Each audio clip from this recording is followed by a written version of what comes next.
You can't handle the truth.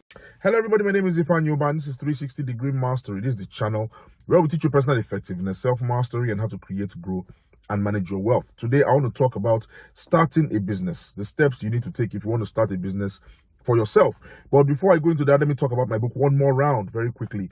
I just returned from a 5-state tour in the United States where my book was very well received by a lot of people. You need to get a copy of that book. If you have not placed your order already, go ahead and send a message to the WhatsApp number at the bottom of the screen. We will get the book across to you. The title of the book is One More Round.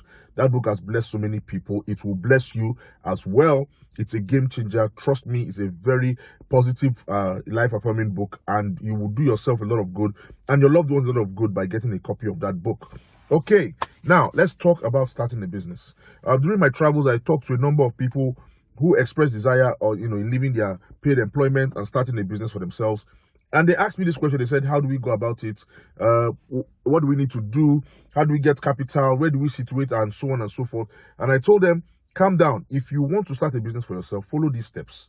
Okay? These 6 steps, if you can follow these steps and follow them properly, then your business stands a very good chance of surviving, of thriving, and of being very profitable. The first step is for you to define and refine your business idea.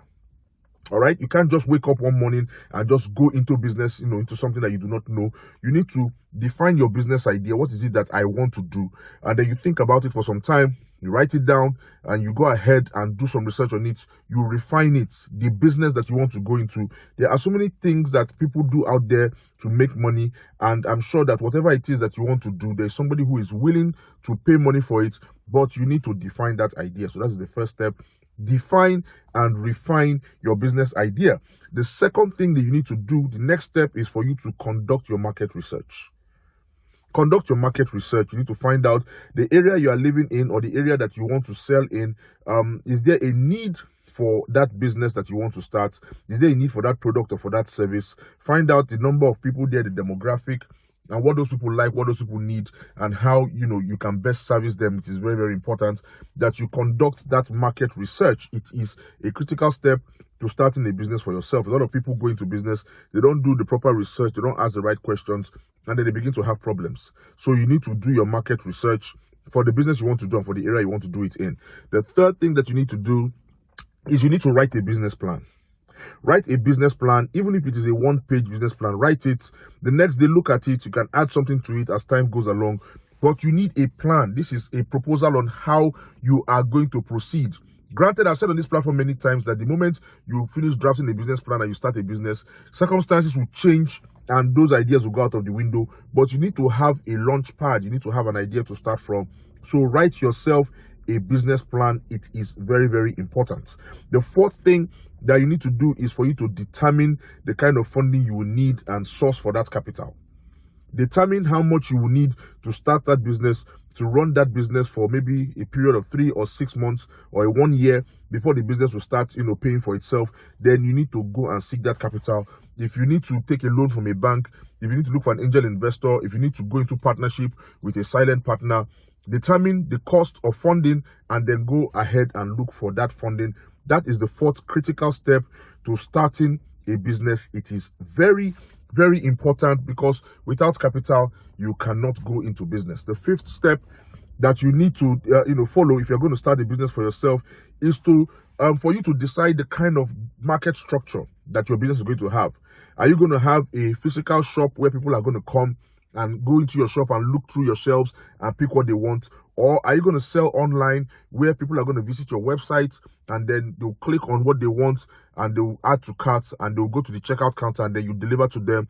Or are you going to do a drop ship type of business? Whatever market structure, whatever business structure that you want for yourself, you need to determine it beforehand, because some people they start business, their business seems to be viable, they have a product that is much needed, but because they don't have the right market structure, they could sell online, but they choose to sit in their offices or in their shops and wait for people to come. Meanwhile, there are people that are in areas that are far from them that need that product. So you need to determine the kind of market structure that you want for your business. That is the fifth thing, and is the fifth critical step that you need to follow if you're going to start your business. The last one is for you to get the necessary permits and register your business.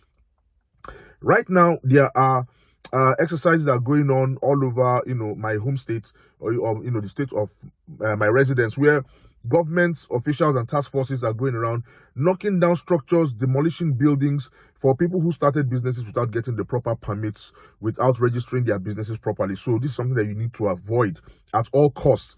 Get the proper permits, the necessary permits that you need to run that business. Get your business registered, get your business started, get your permits. You can laminate it and hang it on your wall so that when an official comes in and they take one look at it, they'll say this business is legitimate, this business is registered. We don't need to disturb this person. If you don't take that step, somewhere along the line, when things seem to be going good, one government official or somebody can just come from nowhere and wreck your business and send you back to the drawing board. So if you can follow these 6 critical steps, your business stands a very good chance of surviving. How do you see this video? If this video was helpful, please go ahead and click like. Share this video with somebody who needs it. Subscribe to my channel. My name is Yoba, and this is 360 Degree Mastery.